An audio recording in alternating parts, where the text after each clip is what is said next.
Jadi kronologi pertama, hari Sabtu jam 15.45, anggota kami dari Roda 2 mendapatkan kabar bahwa adanya pemukulan terhadap ojol Roda 2 yang bernama Bapak Hasno dengan sigap Hasto. Dengan korban Bapak Hasto, dengan sigap rekan-rekan kami Roda 2 berangkat ke TKP untuk cek kondisi beliau.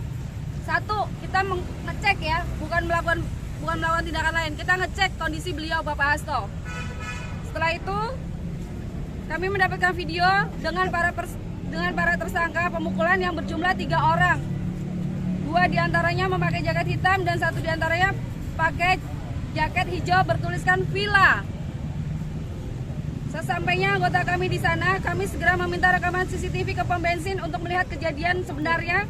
Tapi hingga saat ini dari pom bensin belum memberikan bukti CCTV ke kami.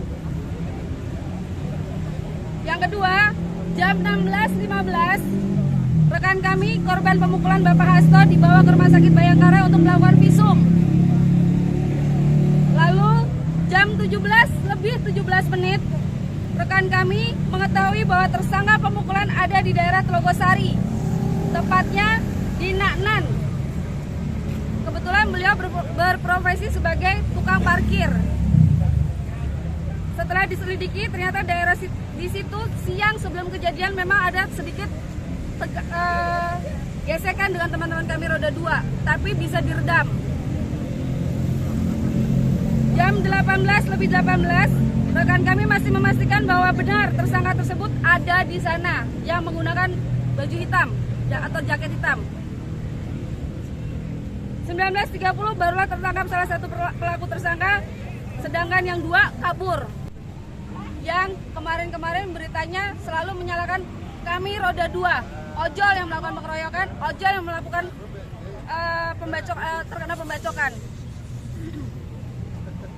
Rekan kami awalnya sudah berusaha untuk mengajak kooperatif terhadap korban tersangka yang saat ini meninggal, diajak ke Polsek terkait pemukulan di pom bensin kepada korban Bapak Hasto.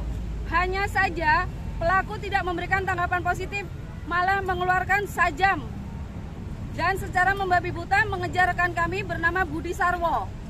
Oleh karena itu, Budi Sarwo melakukan perlawanan pembelaan diri dengan menangkis sajam yang berusaha dihujamkan tersebut dengan tangan kanan, sehingga melukai tangan beliau dan mulut beliau.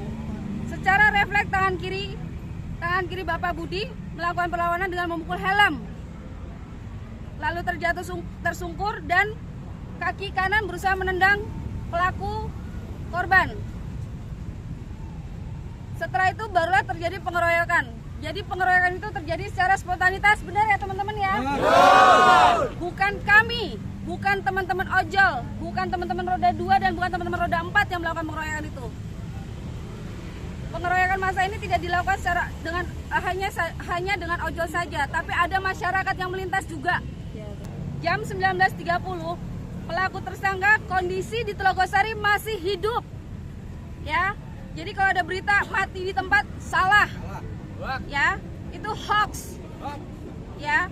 Posisi pelaku korban tersangka itu masih hidup. Dari TKP TKP kita bawa memang dalam keadaan sedikit mungkin dalam keadaan sekarat, kita bawa ke Polsek Pedurungan. Baru setelah itu dari Polsek Pedurungan kita bawa ke Rumah Sakit Bayangkara. Dan korban tersangka ini meninggal pada saat di rumah sakit, bukan di Polsek, bukan di TKP. Kesimpulannya, berita di salah satu media yang menerangkan kejadian pengeroyokan balasan itu tidak benar. Justru kami dari ojol sudah berusaha kooperatif terhadap korban tersangka pengeroyokan pom bensin dengan korban Bapak Hasto. Tapi dari korban tersangka justru melakukan perlawanan dan mengeluarkan sajam, sehingga rekan kami melakukan perlawanan pembelaan. Pertama, yang di pom bensin sedang pemulihan. Memang masih sedikit lebam sangat di sebelah kirinya ya. Tapi beliau sedang pemulihan dan beliau saat ini statusnya lagi istirahat di rumah dan jadi saksi. Jangan lupa follow, like, dan subscribe sosial media Tribun Jateng.